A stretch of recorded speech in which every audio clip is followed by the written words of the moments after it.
Steve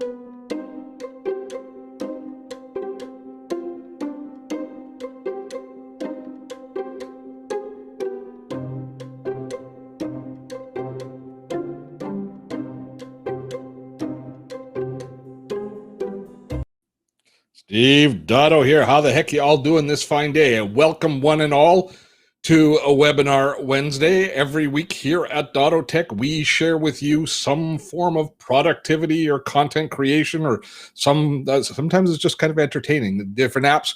But we do a webinar which should theoretically allow you to leave here a little bit more aware of what's happening in the technology world. And oh my gosh, do we ever need a bit of distraction today? Are you folks as exhausted as I am, just emotionally, just from everything happening in the world right now? Oh, it has been a trying time. So what better way to kind of think about happier things than to talk about calendars? So that's what we're going to be doing today. In just a few moments from now, I'm going to bring Mike Vardy on, my good buddy, the productivityist Mike Vardy, and we're going to be talking to you about getting control of your calendar, looking at just things that might be right in front of you that you can be doing with your calendar, and ways to use them, and the techniques and the tools to make you more productive and keep you on track, and maybe reduce the stress in your life. Maybe that's the theme today. That's the whole idea. That's why we needed this, is we needed to reduce the amount of stress in our lives. And by having a calendar that's under control, we can indeed reduce our stress. I'm going to let you know that within the chat, we have April is chatting with you, and she is under the moniker Dotto Tech, so she's there monitoring the chat. Now, we are streaming to both YouTube Live and to Facebook Live, so let you know that. Now, if there's anything that we share today during this webinar, you don't have to worry about writing it down. If you registered for the webinar, for notification of the webinar, we will send out an email shortly after the webinar is over, with all of the links to everything that we talk about today. And we also have something very, very, very special today. November. This is the first time that we have a sponsor on the show this week. We've actually brought on Restream as a sponsor here on Webinar Wednesday. They reached out to me, had a nice conversation. We were using the tool. We use Restream Studio, which is how we actually stream to multiple platforms at the same time, bring on our guests, pull all of our video together. For years, we used classic webinar tools to deliver Webinar Wednesday. And while that is a great way to go, a few months ago, we decided to start streaming live to YouTube Live and to Facebook Live to see if we could grow the audience a little bit more and kind of just freshen up the entire idea of doing a weekly webinar. So we do this as a live stream now, and Restream has wonderfully come aboard to support us. So thanks so much to them. I'll get April to drop a link if you're interested in learning more about Restream Studio and perhaps doing your own live streams, or even using the technique that we use for webinars. Restream has been just a joy to work with. It's a very simple tool, and it does a great job of allowing us to broadcast to multiple platforms at the same time and easily manage all of our assets. Speaking of our assets, here's the biggest asset that I have today. Mike Vardy. How you doing, Mike? Good, Steve. How about you? I'm doing just great. Now, check the level. Just going to get you to cozy up to your mic just a little bit. I realize that I'm probably a lot louder than we were when we were. How's that? Is that better? That's good. What do you got? Is that a pod mic? It is. It's a Rodecaster pod mic. Yep. You've got a Rodecaster Pro, right? I've got a Rodecaster Pro over here and the Rode pod mic right here. And I've got the Rodecaster Pro 2 here. So there we are, geeking out. So today on the show, we are going to be chatting about calendars and about using calendars more effectively. And Mike Vardy, for those of you that don't know, Mike is the productivityist. What website are you pointing people at these days, Mike? It's productivityist.com. So if you just go to productivityist.com, you can find everything there. Yeah, and so he's been for years my go-to guy helping me with productivity stuff. A lot of you think I'm your go-to guy. Mike's my go-to guy. So you're getting it from the source, at the knee of the master today, talking about calendar apps. Now, I got to ask you before we start. Now we're going to go through. We've recorded a nice little video where you're going to take us through some of the hidden features and some of the best practices with calendars. But I sense a shift in Mike Vardy's attitude, because I can remember a time when you told the world loudly and proudly that you should not use your calendar for organizing. You shouldn't use it as a to-do list.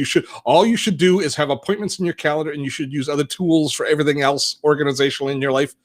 But I sense a bit of a sea change. I sense that you've come around to the concept a little bit of managing your time, not just appointments, but managing your life through your calendar? Well, I think that the calendar really is kind of the directory of your days, and the to-do list is the details, right? Mhm. So I think that over the years, after studying productivity for well over a decade, you get to the point where you become the, kind of the specialist, and you've tried all these different things to the point where you become somewhat of a strategist, or even you get philosophical about it to a degree, right? Where you're saying, okay, how can I use these tools in tandem rather than have them kind of one be church and one be state or whatever? Like they Mhm. need to work together.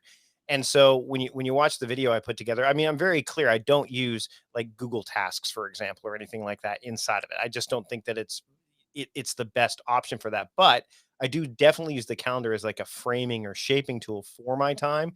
And then it kind of guides me to the types of tasks I should be doing. And then those details are housed in my to-do list. And I use Todoist for that, but you could use anything for that. So I look at the calendar as kind of like the wayfinder, and then the to-do list is like, oh, look, here's all the treasures that are awaiting me in the days ahead. Do you do classic calendar blocking for your time? Yes and no. So let me be so I use what I call time theming. So I think the fundamental difference between something like time blocking and time theming is that blocking, most people set it aside for very specific things. So they get more specific with it. Mm. Whereas with theming, it's more what fits into that area. So I'll give you an example. I know that when I woke up today is Wednesday. Wednesday is the day. I call it my looking day. So it's where I will make videos. I will read. I will do a lot of researching. Anything I need to use my eyes for, like that's what gives my overarching focus. So I already know that, and the calendar supports that because when I open my calendar, it says, "Hey, today's your looking day." So I'll be doing things like this, like video stuff. Like I'll be making videos today. I'll be spending time in YouTube. So that's that to that degree, that's a yes. And then I also have what I call horizontal themes, which certain times of day are blocked, for lack of a better term, with a very specific theme. So it's my making time. Okay, what kind of things am I going to make? So I'd say it's a mix, but I think when you look at the video that I made, you'll see there's a lot of white space on my calendar Yeah. because of that, because my day has a theme. So I don't have it like chunked to like so Yeah. Some overwhelmingly. people do it so rigidly. Yeah. Yeah, Yeah. you gotta leave room to, I mean, you gotta leave room for breathing. You gotta leave Yeah. room for, I call it the about a boy syndrome, where, there's that book, Nick Hornby, where, he wrote where, and there's a movie too, Hugh Grant was in it, where he had his day like down to a T. And then the boy showed up and it threw everything off, right? Yeah. And that can happen at any given day. I mean, you could look at, as we're talking now, as yesterday, like some people had every intention to focus on what their tasks at hand were, and all of a sudden maybe their day got derailed in a completely different direction and they Sure. didn't end up Yeah. doing that. So Yeah. I'd say it's a combination of the two, but I find that when people talk about time blocking, it's about doing very specific tasks, and theming is more about what area of my life, of my work, should I give my overarching focus to. And that also kind of, if you're theming, it also kind of gets you into habits of doing email at a certain time. So that will all come in. So here's what our plan is for now. Mike has recorded a nice little tutorial video taking us through kind of behind that white square within the calendar. And we will, while it's going on, Mike and I will be in chat, and April is also in chat. We'll come back. We'll answer as many of your questions as we can for the rest of the hour when we return. So, Mike, I'm going to get you to check into probably the YouTube live stream there, where you can answer some questions as we go along. And just before I run the video, which I will do in a moment, one other shout out is I have to say a great big hello and thank you to all of our patrons at Patreon. The Dotto Tech channel is supported through the generosity of you folks, our patrons, who keep us on the air and allow us to produce these kind of tutorial webinars on a weekly basis, as well as a lot of the other content that we produce on the Dotto Tech channel. If you drop by the website, patreon.com/dottotech, you can see what's involved in being a patron. Most of our patrons sign on and support us to the tune of $10 a month, and for that there are some awesome perks as well. Besides the fact you keep us on the air and you have our eternal appreciation, you also get access to the entire Webinar Wednesday archive. What happens with this tutorial is we put it up and we leave it, it's free for you to join. You can watch it free for a week, but at the end of the week, when we do next week's Webinar Wednesday, we will take this webinar down and then we will archive it for the use of our patrons. And this is our 149th Webinar Wednesday. Next week's the 150th.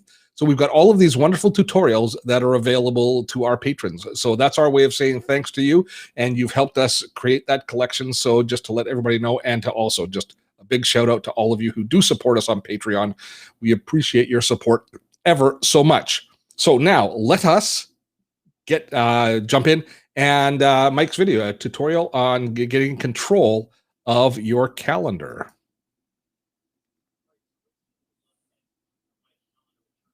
Like. So this is what my Google Calendar looks like right now. And, you know, I'm not going to expect you to get to this point, but you see lots of color. There's different all day activities, things like that. But when you start out, you're going to be starting out with something like this. And this is where you kind of want to begin. You want to begin with a clean slate. And what I'm going to help you with now is kind of setting up some of the things that are going to allow you to take control of Google Calendar, which is the most ubiquitous of all the calendar options that are out there. So first off, one of the things that I think you need to do is to go into the settings, okay? So the settings are really, really important right out of the gate. With most things, you want to be able to do this, because if you don't do this out of the gate, then you're going to kind of be going into Google Calendar or any other app with the way it's been set up for you as opposed to the way you want it set up for you. So if I go to settings right now, you can see that there is the general settings, which lists all of these things. And anything that's on the left, if you scroll down, you're going to see the same thing. If you want to just jump to different things, you can do that from here as well. So let's go to the time zone. So at this point, what you want to be able to do, and if you're traveling, you want to be able to update your primary time zone to the current location. So if you're traveling from, say, the Pacific time zone to you know, the Mountain time zone or Central, you want to make sure that it updates based on where you are. But the other thing that I think is really valuable, especially when you're working with people from all over the world, is to show the world clock. Okay, so that way you can see very specific elements and different times that people have all over the world. So if you work with teammates all over the world, then you might find it's difficult to know what time it is and when it's appropriate to reach out to them. When you show the world clock, you're going to be able to, you can even add very specific time zones if you want. But showing the world clock is really, really valuable, okay? So if you do that, then you've got yourself in a position where you can not run into any friction with people across the world if you've got VAs in the Philippines or something like that, okay? Some of the other things you might want to do is look at the event settings and the default settings. Again, defaults, 60-minute settings might not be your cup of tea. If you want to take control over your calendar and have the default settings, you may want to have them set to 30 minutes or something like that.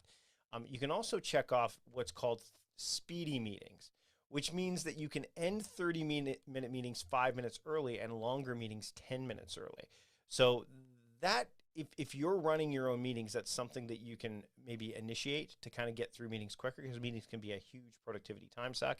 That's a fairly new feature, so you could check that off or not. I'm not going to check it off, but you can see if you look, what happens is the default duration drops to 25 minutes, right? And if you look, all of the other ones drop as well. So again, that's a feature you may want to set up. More defaults here. Do you want to invite others and see the guest list? You may not want them to see the guest list out of the gate. You may not be able to want them to invite things, but you can add permissions, and these are really important. Do you want to automatically add invitations? Sure. Do you want to have notifications or alerts or desktop notifications? Again, that's up to you. But this keeps things, when it comes to events, the way that you want them, as opposed to the way the defaults are set up by Google. Now let's get into view options really quickly.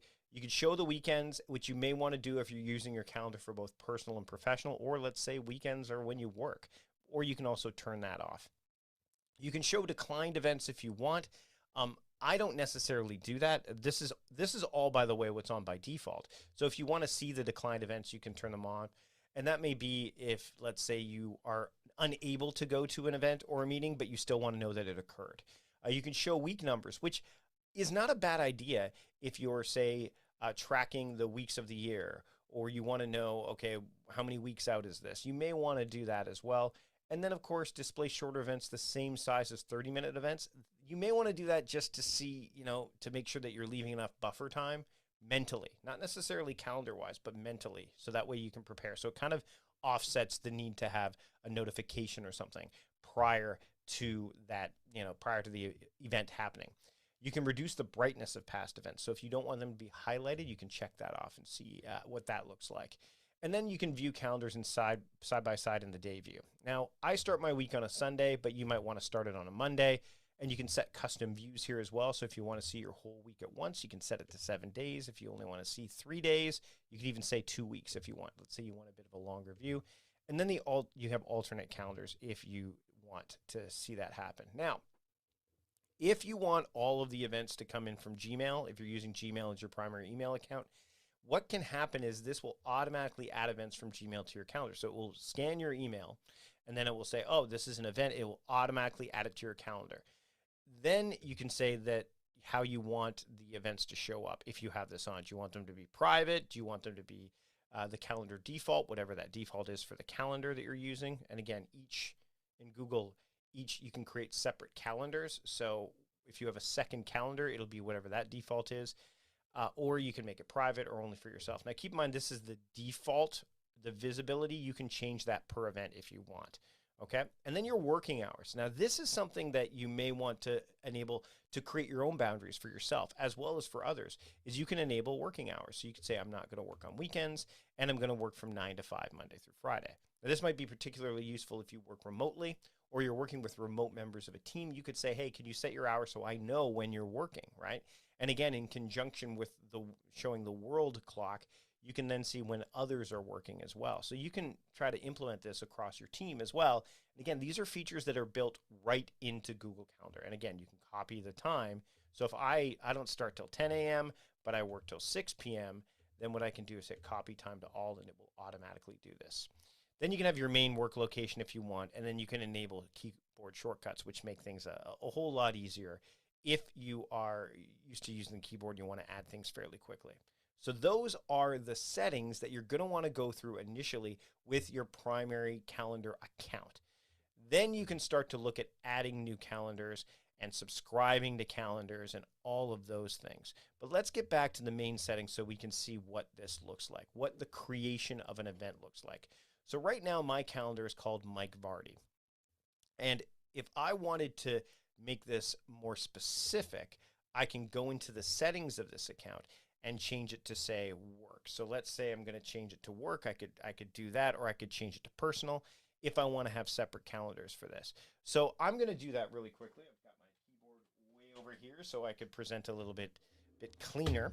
So if I type in work, then that's self-explanatory. And then there's settings for all of these as well. You can set your primary time zone. You can make it available to the public. You can make it available to your company and then get permissions from within here as well. And maybe you don't want people to see what you're doing.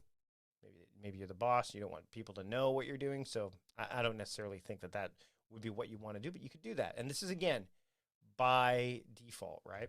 And then you can show calendar info in other Google apps such as Gmail, so on and so forth. And then you can create for this calendar the types of notifications you want. So if you want an email, then you could say that. So let's say you want an email, but you could also change it to like hours. So I want to receive an email 2 hours or 10 hours or 1 day or whatever. Or you can just do blanket notifications and say, I want to receive a net message 10 minutes. And you can add notifications, by the way. Same with all day notifications as well. So if you're going to be, let's say, going to an all day event, you may want to get a notification about that as well. Here's some other notifications, and these are less versatile in that you don't get notifications. These are email notifications. And one of the things that you may want to do, and I highly recommend, especially if you are apt to check email first thing in the morning instead of your calendar, is to turn on what we call the daily agenda. So if you turn that on, it will tell you, hey, here's what you've got going on for the day. That way, you have a sense of what your day is going to look like, the shape of your day, before you start tackling the items on your to-do list. So that allows you to take control of your calendar and your to-do list, because you're seeing, hey, these are all the things that I need to do today. These are all the things that I want to do today. Oh, but these are all the things I made commitments to do because these are in my calendar. And then there's integrations and all this, which we won't get into too much detail here, but you can do all that as well. And again, all of these you can move around on the left-hand side. Okay, so you can do this if you want to just do things individually, you can do that. All right, so I'm going to create an event. And let's get to that at this point. So this is the work calendar, and this is important. This is an important distinction. So I want to use my work calendar right now, and I'm going to create an event. So we're going to call it Webinar Wednesday. Now, there are several different types of events. One is just a straight up event. One's called out of office, so you're not going to be available, which you may want to use if, let's say, you are going to be traveling or you're going to be at a conference or something like that, or you're going to be at a virtual event. Then there's appointment slots. So these are slots specifically set up for an appointment type. And again, the difference between an event and appointment is very subjective. It's kind of semantics. I tend to just use the event area because it kind of covers all my bases. Then I can say, when am I doing this? Well, I'm going to do this on the 4th. So you can create an event either for the day, and it'll automatically by default do it for the day, or you can say you can go by the time of day after, and I'm going to change this. And notice, by the way, my default is half an hour now, so I can change that to a 2 hour. This is the time zone it's in, so it's going to be my time zone, but you can have separate ones if you want to have multiple events. So let's say there's going to be more than one webinar. You could do that as well. I'm just going to leave that as such. I can add guests. So if I want to add somebody, so let's say I'm going to send an email to my assistant, that person will get an event. And then I can add locations. I can talk about what we're going to talk about. So this is the take control of your calendar webinar with Steve. And I can put stuff there. I can put notes there. I can put hyperlinks in there. So if I've got like, a thing I want to share, I could do that. And then I can also add attachments. The other thing you can do is you can add, again, this is where it gets specific. So this is a work thing. So I'm going to keep it blue. But what if I want to, if I can use color in this instance to say, oh, this is a meeting, so it's going to be blue, but I want to know that I can't miss this. So I'm going to make it red. I can also decide whether I'm busy or free. I can make the visibility either telling people what it is. It's Webinar Wednesday, so I can make it public if that's the default, or if I just want to say, hey, I'm busy, I can make it private. And then I can have a notification. So I might say I want to know this 30 minutes before because I want to hop on the webinar early. Now, I'm going to add this. And by the way, if you click more options, it's just going to open up into a window. And notice how I change those permissions so nobody can invite anyone or add a guest list or anything like that. And I can add other notifications as well. So I'm going to hit save. I'm going to send it to my assistant. And now you can see the color, which is blue, now has a red hue on the actual event, which tells me that's a meeting, right? So, okay, this is a meeting, or this is something that I can't miss. That to me is really important. Now, let's make another event where we add some versatility to the mix. So let's say I'm going to say meet with assistant. And this is where you may not necessarily know. So I'm going to say when you want to meet. So I'm going to say Friday between 12 and 12:30, but that's when I want to do it. But then there's the find a time option. So you can click on find a time, and then you can say I want to meet here, right here. I'm going to look in my calendar and just find a time. So if you can see my work hours are there, but I can drag things around and say, I'm going to find, this is the time that I want. So you could do that as well, as opposed to just typing in a blanket time, right? And you can change, obviously, the size of the event if you want from here. So there's like a lot of drag and drop options. And again, this is in the Chrome or the web-based app. And again, if I want to, I can change it up here as well. So I can say it's going to be 12:15, and then I can drag it to where I want it to go. Okay, so that's another option. If I go, and again, let's say I want to invite some people, all that stuff, I can do that from here. But it's a meeting. I may want to change that to yellow. So yellow is meeting, and then I can hit save, and there it is, meet with assistant and save. Now, I want to talk about multiple calendars because if you look at my calendar, you could see I've got several calendars here. I've got calendars that I've created, and I've got calendars I'm subscribed to. Okay, so if I'm looking at all of the calendars, I'm just going to check here. If I'm looking at all the calendars I've created, I've got my theming, I've got personal schedules, I've got all that stuff in here. And then the ones I've subscribed to from other users are right here. I may want to create a personal calendar. So I'm going to do that. I'm going to create a calendar, create new calendar, and I'm going to call it, I'll just call it home. Okay. And I'm going to create the calendar, and there it is. It's going to show up in the settings area. And there it is, and it's orange. Now, why you might want to do this instead of just having one account is apparent as we create an event. So I'm going to create an event, and I'm going to say I am going to go, let's say go for a coffee with Anne, so my wife. So this is again, I'll make this an event. I don't need, or I could say out of office. It doesn't really matter. But this, because I'm going to make this a home appointment, I'm not necessarily going to do that. So I'm going to say that I'm going to do this, let's say today at, as we're recording this, let's say we're going to do this at 4 o'clock. And it's a half hour. But I don't want it to be in my work calendar. Well, now I can make it in my home calendar. Now, this is where it's interesting, because if I invite someone using my primary calendar, it's not necessarily going to find that I don't have this time available.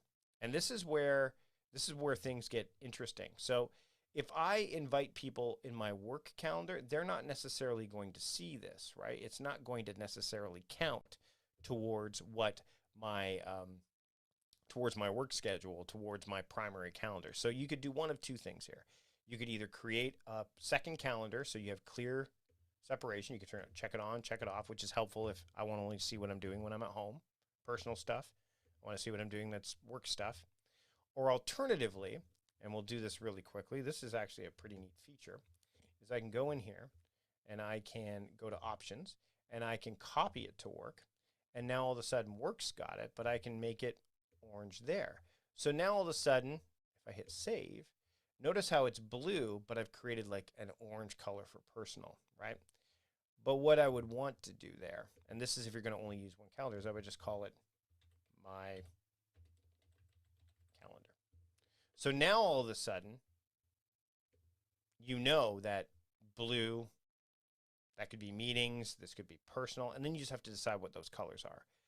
Again, it's a matter of choice. You can see I have many calendars here. You can minimize them to as many as you want. You could say I want to have my work calendar, my home calendar, and then maybe a family calendar. But the bottom line is you can see all of this stuff as you go. To me, I think that the biggest thing that you can do is start to play with some of the features that Google Calendar has to offer, because it's ubiquitous. There are lots of things that Google Calendar can offer you, and it works across many different platforms. Mac, iOS, Android, obviously, Windows, so many ways that you can leverage Google Calendar. And we have only scratched the surface of how you can control it. You can add Zoom integrations to it. You can use a whole bunch of other tools to integrate. But if you're looking for the complete calendar solution and taking a calendar from something like this and turning it into something where you can actually see the shape of your day and know exactly what's going on, then this is the way that you want to go. So I hope this was helpful. Again, any questions, feel free to ask me in the webinar, but also feel free to reach out to me at askmike@productivityist.com. I'd happily let you know what other calendar tactics I use, because again, much like with productivity, this is an evolution. This is an adaptability thing. It's something that you just don't start and finish. It's something that it's not a one and done proposition.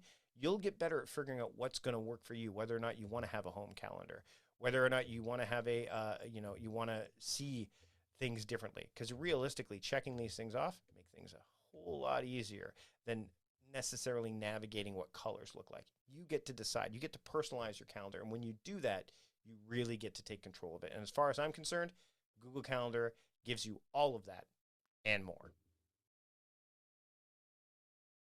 All right, we are back. So sorry about the audio levels. We're still kind of getting our head around the tool a little bit. And Mike actually recorded that video. So when he sent it to me, I didn't check the audio levels, which I'll do again. But I'm just going to humor me for 2 seconds before I bring Mike back on. I uploaded the video in 2 different places here within Restream. You can have it as an asset that you share, but you can also preload it and upload it as a video if it's of a certain size. So I'm just going to play that other video for 2 seconds. Humor me while I do it, and I want to see if I can adjust the volume on my side while it's playing. So. All right, so let's take a look at what a mature calendar looks like. So this is what my Google Calendar looks like right now. And, I'm not going to expect you to get to this point. Yeah, I don't think that was any better, and I didn't have any controls on screen with that one. So it was worth playing around with. Sorry, everybody was my guinea pig. How you doing, Mike? I'm doing okay. Yeah, it's strange that the volume levels were low, because this the only time I noticed the volume levels were low is when I looked away or moved away, like when I got when you come up, Mike. Well, and it was low on some playback. I checked it on my iPad on both YouTube and on Facebook, and it was okay there. So it's one of those things that we had to figure out. But they tell me at Restream, I've already talked to them about audio levels, and they are going to give us audio level control in an upgrade coming fairly soon. So we're hoping that they'll be able to do that. If it's still really low, then it's probably the feed, the overall feed settings, and how it's being put through the feed into YouTube, because I think I'm looking at my meter. I'm peaking out here. So yeah, and we sound within the green room or within the back room here. We sound okay as well. So that was fun. I increasingly am. Do you sense that a lot of people are confused between the free version of Google Calendar and the business version? Yeah, I think that. So what's interesting is I use the business version because it has all the features, whereas the free one doesn't have, like, say, working hours, for example, which you wouldn't really necessarily need for personal. And it also doesn't have those different event options, which is why in the video I focused on just using events. As a matter of fact, for the longest time, business only had the event and the reminders, and then they replaced the reminders with, appointments and out of office and stuff like that. And I think once you start adding those features, they can be useful. But as I said, it's an evolutionary process. So I don't think, like, for me, I just mark everything as an event, because to me, the events are what everything to me is an event. And that way I don't have to worry about necessarily either A, adopting something new, or B, discovering maybe that something is a bit more nuanced than something else, and someone accidentally is able to book something on my calendar when they shouldn't be able to, which is also why for the longest time, and to this day, I still have, and you saw it in the video, I create multiple calendars, because even though you can have like a different color inside of your own calendar, to have different ones, the fact I can toggle them on or off makes it a whole lot, easier and simpler for me to just, either ignore it or add it. Or it's kind of like, you're getting more familiar, and rather than trying to tangle things up a bit, which can happen, I've just added bit by bit by bit to make it easier for me to manage. Yeah. Deborah, yes. When we say the business version, we're talking about G Suite, the paid version of Google Calendar, which some people get, I think, occasionally a little bit confused. Now, we did have a couple of questions, and I know you dealt with them in chat, but one of the questions that came up, by the way, if anybody has any questions, we don't have the functionality within the chat here to be able to demark your questions so I can save them for later. So I have to kind of see them in the stream. So if you asked a question and you want to have it answered, just repeat it. Don't keep repeating it over and over again. But every few minutes, 5 or 6 minutes, drop the question in again. So until it's been answered, to help me out here as far as searching through. Now, we did have one question, which was about working hours. Again, the working hours is only in G Suite. Right. It's only in G Suite for now. And I confirmed that when the video was playing, just to double check. And yeah, it's only available in the G Suite. But I think, I just want to address one quick thing about the way that I presented the video, was that I kind of look at presenting the behind the scenes stuff as when you buy a new car, right? Like when you buy a new car and you get in, you start driving, and you're like, okay, where is the heater? Where are the speakers? How does this work? I think it's really important that you go underneath the hood and see all those settings so that you can drive your calendar in the most effective way possible. But yeah, if you're using Google for Business, you'll see those working hours, and then you can set those up. And if you're using personal Gmail, then you won't be able to, but chances are you're probably going to be navigating your hours around your working hours anyway. Let's deal with what a lot of people get lost. And Chris is asking the question: smartphone Google synchronizes all calendars from all the apps in the iPhone on the phone.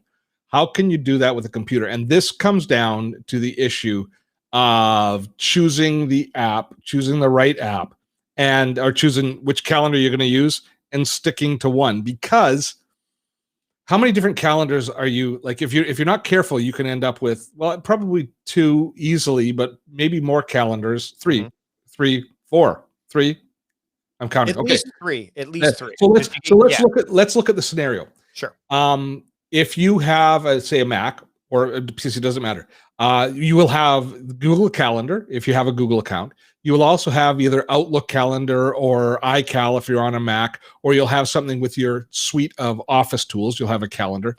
And then your smartphone also has a native calendar, which is really nasty when you're talking about like Samsung or some of the other ones, because they have their own proprietary calendar.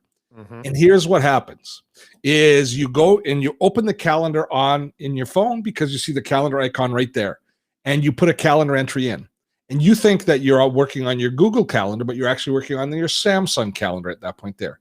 And then you don't get a reminder on your computer of the important appointment you made, and you look like a doofus. And you're going, what's going on here?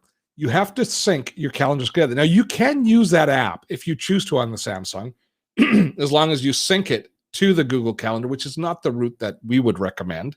Instead, you want to make sure that your default calendar on all of your devices is the calendar you want to use. In our case, I'm pretty sure you use Google. I use Google Calendar. Yep. Yeah, and I think that, again, this can come up when you're using iOS. If someone sends you an email or a text message and it has an appointment attached to it, and you click on the appointment, the Apple Calendar by default opens up. So that, and then the only way you know that it moves to the calendar that you want it to be is if you actually look at the calendars you have synced in your Apple Calendar app and make sure it's going to the right one. So remember when I said in the video to name your calendar, you might want to name it. If you're, let's say you've got an Outlook calendar for work or an Office 365 or whatever you want to call it, and you've got Google is, let's say you're using Gmail for your Gmail account, you might want to say Gmail calendar and Outlook calendar. So that way, when you get invitations on your iPhone, you can see easily, oh, this is a personal thing. I want to put this on my Gmail calendar. I don't want to put this on my, or if it's a work one, I want to put it on my Outlook calendar. So that's why I don't use the native app. I don't use the native calendar app on my iOS devices. I use Google Calendar. And So it's really, that's why naming is really important. And I really want to stress that. And an exercise to go through is to go into your app, is to go into your phone, go into your account settings, and choose the calendar there. You can choose Google Calendar within your account settings, and then that will be your default calendar. It will look to it. Yeah. Right. And ultimately, if you want to circumvent all of this, just install the Google Calendar app for Android or iOS, put it in your dock or in your main, like where you're going to see it, hide the other ones. Cause some you can't just, I mean, I think now you can uninstall several of them, but on the native, like the Samsung native, you might not be able to. I don't know enough about Android to know that. But what I will say is if you put the app you're using front and center, you're going to start using it. And to me, that my wife's a great example. She is not terribly savvy with all this stuff. And we put the Google Calendar app in her dock on her iPhone. And now she doesn't have any issues because she knows that that's where all of her appointments lie. So, and in the settings, when I showed the video, you can actually see what the calendar links are. So if you're using, like, say you're using Office 365 on your computer and you want to bring your Google Calendar into that, that's where you have to get that link, bring it over. So it's not, some of it's not just a one-step sync solution. You actually have to go and say, I'm going to copy this link, bring it over here, or you can invite your outlook.com email address to be part of that calendar. There's a myriad of ways to do it, but choose one calendar app to rule them all. And then that way and then use color to distinct as well as names. Yeah. Color on the calendar, essential. A lot of confusion people have, and we can't do a lot of technical support here because you have to make sure that we, it's just not, it's a moving target. But if your Jazz Arts Project is asking, I have a not-for-profit Google account, and I want to know if I have the business version as a part of it. How can I tell? You can tell by the feature set. So if the features that Mike was talking about, and I think that if they've got a not-for-profit, if you've got the G Suite, you probably have all of the features. If you're using a domain name, if the domain name is in your email address, there's a good chance that you've got it. But the way to do it, like you said, Steve, is go in and just take a look. And the features that Mike's talking about, are working hours available to you in Google Calendar? If that's it, then you've got, and I suspect that you do have that version. There's another question here about workspace. So let's see, what is this? Brad is asking, in my new Google Workspace account, I've added my Gucci calendar because I wanted the events as well. Can I transfer ownership of the Gmail calendar to my workplace calendar? I think that's something you're going to have to look into Google support for. And I don't know that you'd want to do that anyway. I think you want to keep these things kind of separated. I think that, so for example, the reason I was able to look up really quickly what personal Gmail had is I have a personal Gmail account that's not connected to Productivityist. So I actually have those separated.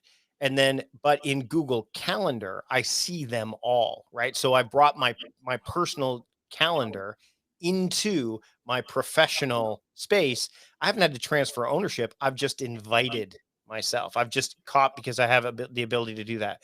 But to transfer ownership, I don't think you necessarily want to do that, especially if uh, things change. You want to kind of keep these things segmented to a degree, but you want to have one hub that you kind of look at them in. That's, if I'm interpreting what you're asking correctly, I think that's the way to go. So underutilized features in Google Calendar. Which ones do you think people don't use that more should use? Okay, so I think color is one of the biggest ones, which is weird. Like, I mean, it's not hard to do, especially, and that's why I addressed at the end of the video the idea of, okay, if you're only using one calendar, like the Mike Vardy calendar, and it's got everything on it, then I think having color and understanding what like orange means and what red means is really important, because then you can say, oh, red is a meeting, yellow is personal. Visually, you can quickly look at it and go, okay, I know these things are personal, or I know these things are meetings. So it puts you in the right mindset. And that's a feature set that you get to personalize, because you get to decide what all of that means. You get to decide how many colors you want to use. And then it simplifies it. So I think, as odd as it sounds, yes, there's tons of other, like there's tons of other interesting things you can do, like the world clock and all of that. But the fact that you can quickly glance at your calendar and have that distinction of, oh, this is this, which means this, is really powerful stuff. Yeah, I've often thought that we should probably put together a system of color coding everything, so all similar work on all different applications ends up the same color. It would be a difficult thing to put together, but I would love to have all of my email color coded along with my calendar color coded along with my tasks into categories. But it's a daunting task. Well, and I think that if you don't want to use the colors within one calendar, then creating other calendars that use separate colors. Like if my favorite color is orange, then that would be my personal one. And if my company color is green, then I know that that's what that's for. It just makes things a lot cleaner. And then if certain features go away or they don't necessarily make sense to you, at least you know those ones do. So I'm a big believer in simple, flexible, durable, and color to me is fits all of those. It's a good point. Two features that I use a lot that I think kind of fly under the radar for most people.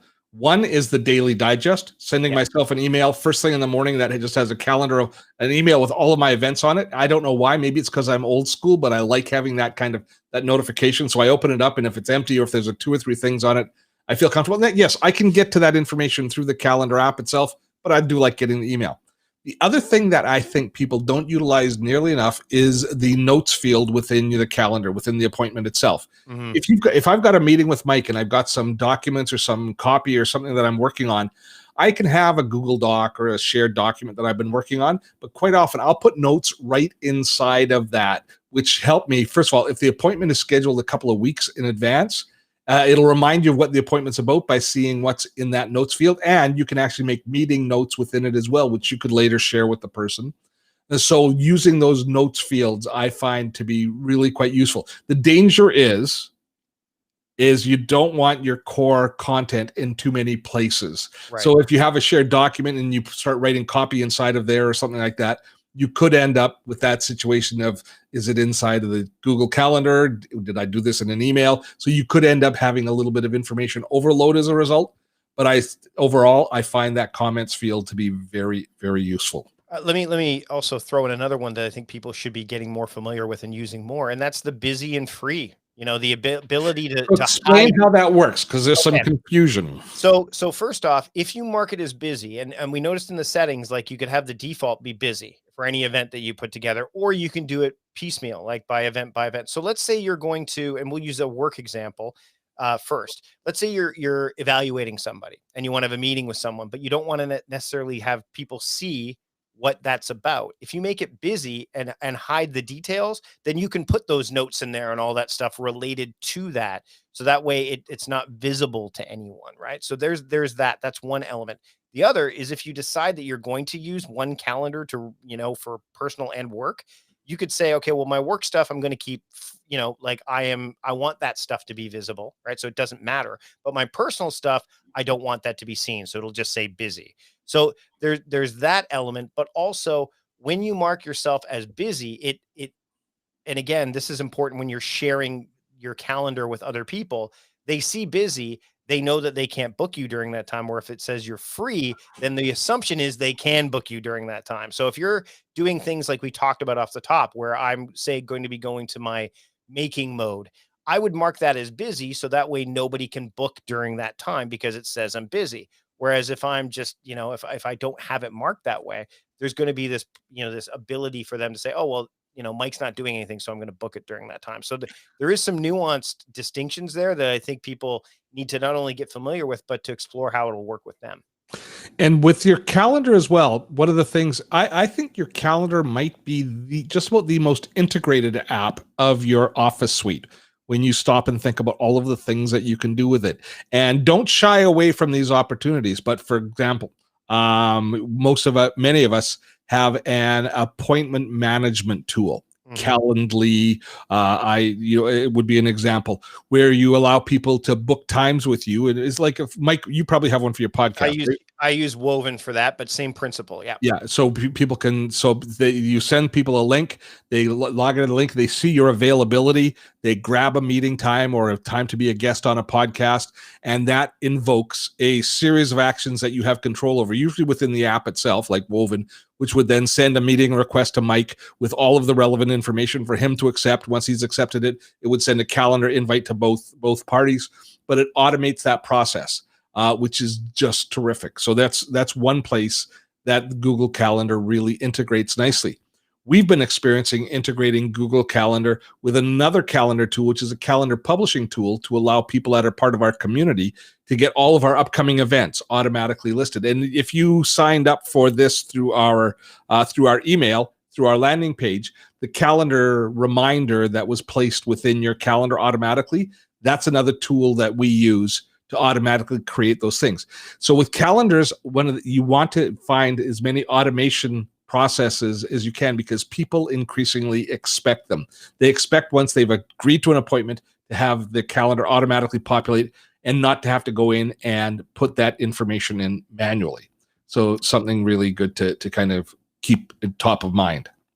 Yeah. I'm seeing a question here that I definitely want to address, which is, do you integrate your to-do list manager with Google Calendar? I would love to have both events and tasks for a particular day on the same app. Steve, you know how I feel about this. So why don't you fill us in on it? No, I do not. And there's a reason.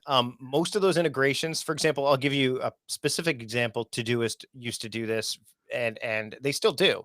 But what would happen is I don't know when I'm going to complete those tasks during the day. So they can sometimes appear as an all-day activity, which gets hidden by the Google Calendar view or any calendar view in any calendar app in the most cases, because there's only so many things you can see above the fold. But also it basically crowds my calendar and makes me feel overwhelmed. Oh my God, look at all these things I need to do.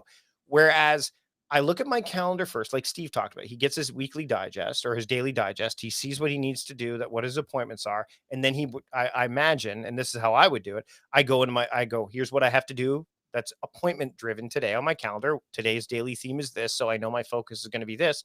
And then my to-do list, which has thousands of tasks in it, is where we'll go to see that. If I see all of that on one day, and I know I'm not alone in this, to me, that's overwhelming. I think the calendar, like I said at the top, is the directory for your days. It's kind of like going into a shopping mall where you look at the mall directory, you go, okay, well, there's a Target there.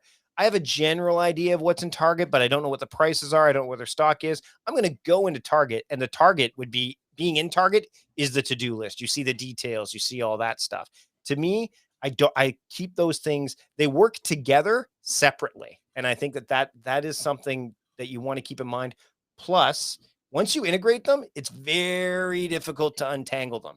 So once you've done it and you find like, oh no, I don't like all this. If it brings all your tasks in with multiple dates and all that, and you decide you don't want that anymore, you're going to have to work hard to untangle that. It's not like it'll just, if you disconnect it, it'll suck all those tasks off of it.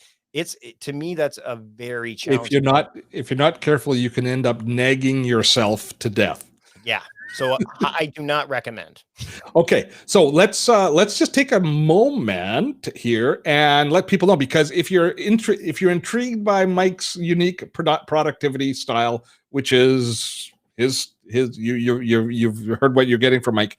Next week, Mike, you're actually doing a webinar yourself, a training yourself, right?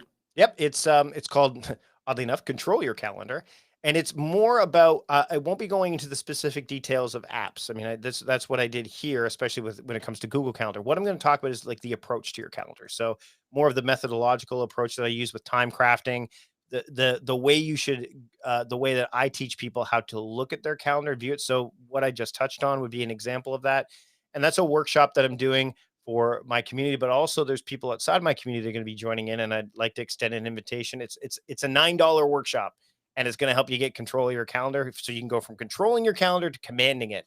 And that's, I think, ultimately what we want. So I'd love for you to sign up for that. Let me try and get that link in. For some reason, it's not copying through. Let me just try it again. April, you can also give it a shot. I tried to drop that link in. So this is next week. Oh, there it is. I got it. There it is. There's the link to it. So Control Your Calendar, which teaches Mike's system. So recognize that Mike's philosophy on it is Mike's philosophy on calendars is basically blocking off thematic time as opposed to specific task related time. Whatever we're in agreement with one thing: whatever works for you is what should work for you. Other people teach time blocking methods where they say from 8 o'clock to 9 o'clock every day is my gym time, and it's just blocked off for gym. From 9:30 till 10:30 is email response time, and I do, and you actually rigidly put your tasks in that you do. What days you're going to be creative, what days you're going to be productive, what days you're going to be lazy, and when you're going to eat. You could do that if you want. That works as long as you have a system that's maintainable and doesn't increase stress, but increases your productivity and efficiency. That's the bottom line that we all go for, as far as whenever we're coaching people and teaching people about different aspects of productivity. So I think that it's perfect timing for the calendar. Now, we didn't plan on this. I reached out to Mike. I said, I want to do some on calendars, and I want your help because I'm looking for somebody who is low volume to deliver it. You get the joke there? Low volume? It's a little joke. I got it. Yeah, it wasn't that funny. It seems that things I think are funny now in my mind seemed really funny, came out of my mouth, realized. That's not a new thing, though. I don't think, is it? Easy now, Mike. You really want to cross swords? Okay.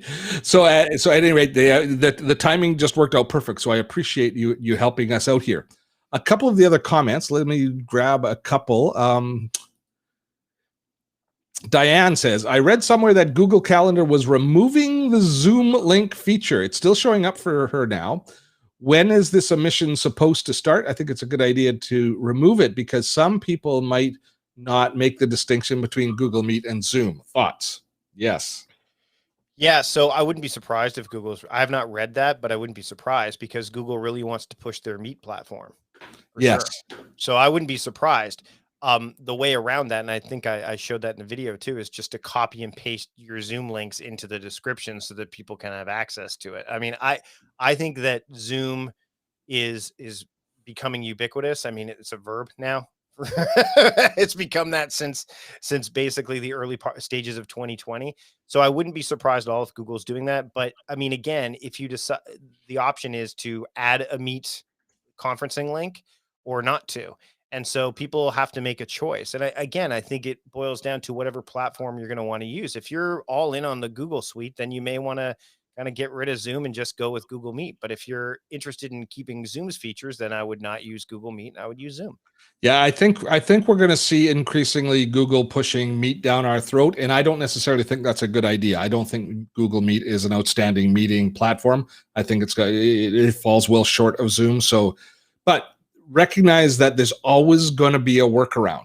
When they remove it from Google Calendar, you still have Chrome add-ons, which will add a Zoom meeting to a calendar event. So there's going to be ways that you can MacGyver your own system to make that work. As well, I just use as far as creating a meeting all the time, a Zoom meeting, I use a keyboard shortcut, which has my Zoom address.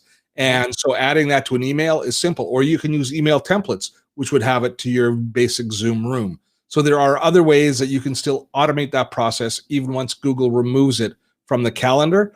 But it recognize Google wants us to live in their ecosystem as much as possible. And they're going to keep pushing us and pushing us and pushing us towards it. It's up to us. We don't necessarily have to accept it all of the time. Some of the things make tremendous sense and it works really well. But all things are not, but it's not always the case. So just choose it judiciously, when you're going to accept Google, and recognize there's always going to be a workaround. Always. Marjorie's asking real quick. My event's next Tuesday at I believe it's at 2 p.m. Pacific, and so yeah, 2 p.m. Pacific. It's an hour long, and there will be a Tuesday, November the 10th, Mike. Yeah, it's my birthday. Oh, well, there you go. There you go. I'm going to be 35, and it'll be recorded too. So if you register and you can't make it live, you'll have access to it. For the long term. So if you can't make it live, you'll still have access to it and all the resources that come with it. Awesome sauce. So let's take another perusal through the questions. I want to make sure that we aren't missing anything. Is there anything else that you want to share, Mike? No, I just think that again, when it comes to using your calendar, get intentional about it. Make sure that, like anything else, get underneath the hood. Spend some time figuring out how you want it to look, because when you get something sent to you, whether it's a device or an app, it's set up for the generic user, for that avatar, for lack of a better term. You need to customize it to work best for you. And as Steve alluded to, like we talked about with the idea of time blocking versus time theming, there are some distinctions there. So figure out how you can make it work best for you. And again, this doesn't just apply to Google Calendar. This applies to the Office 365 platform. It applies to Apple's calendar platform. Make sure that you kind of get familiar with it so you can make it work best for you, so that way it does the job that you really need it to do well. And make sure you look at the companion things as well. Most of us who live on a desktop, we get very comfortable with Google Calendar on the desktop, and we only use it on our smartphone for reference, to get reminders, for example, of appointments. But Mike talked a little bit earlier about using the Google app itself, using the Google Calendar app and installing it. It's a very different experience. Google is putting a lot of different things into mobile. So when you dive in and you start kind of noodling around within the tool, install the proper app, install the mobile app, and use that, and recognize the kind of the unique nature of it. And again, it'll open your eyes to new ways of doing things. And the other thing is, it also makes it so you're comfortable with it when you have to use it. I mean, I can remember when they first released the new Google Calendar. I was at my dentist. I'd installed the app. I was making an appointment, and I couldn't figure out, what is it? Is it an event, or is it the first time that I saw that, I had to make that decision matrix, and I started to panic, because here I was, the tech guy, all frozen, I don't know if I was trying to make my next appointment, and I was going like, I don't even know how to use a program. And so when you need to make that appointment, when you need to use it in the field, make sure you're comfortable with it beforehand, because they don't follow always the same user interface or even the same nomenclature all the time. Yeah, and they also move things around, like the plus button moves to the corner and stuff like so you got to pay attention. And that's the thing, is that's why I'm a big believer in, if you find an app that you like, get good at using it. Just get good at using it. And then and again, with something like Google, they're going to be around for a while. Like, they're not going anywhere. Oh yeah, yeah. Just so we get down the bazaar, when Steve said Google wants to push me down their throat, meat down their throat, she was thinking meat, M-E-A-T, not Google Meet, M-E-E-T. It's that kind of a year and month, isn't it? It's just when the unexpected will happen. One more time, this is Mike's upcoming event. Yep. And there are differences between what we talked about today and what we're going to be talking about at that workshop next Tuesday. Again, it's more of an approach than the apps, I guess. We're going to be focusing on approaches to the calendar rather than philosophy. A specific app. Yeah. It's a productivity training as opposed to an application training. So, Mike, I'm going to move you to the green room. Thank you so much for your time, buddy. Appreciate it. Thanks, everyone. Don't go away. I need to chat with you in a second. And folks, we will wrap things up. My thanks to April, who has been managing chat for us ever so well. All of you with the questions and comments that you engaged in, we appreciate that. Coming up next week, we're going to stay in the same kind of productivity vein. Next week, we're going to be talking about tools that you can use and things that you can use within your email inbox to make you more efficient, to automate some processes, to just kind of get ahead of it. It's not completely overcoming. We're not going to be teaching you techniques for managing your email, but rather tools that help automate processes within email, if that makes sense. It's going to be a good one next week. Keep your eye on your email for that to register for it. Once again, a special thanks to all of our patrons who support us so much. My thanks to Mike Vardy and our newest sponsor, or our first big sponsor, Restream Studios. Check them out, and we will drop one more time in here. Let me grab that Restream link and wrap things up so that we make sure we thank the people who make this all possible. With that, this replay will be available for you for the next 7 days. Share it with your friends, let them know, and we look forward to catching you next week. Till then.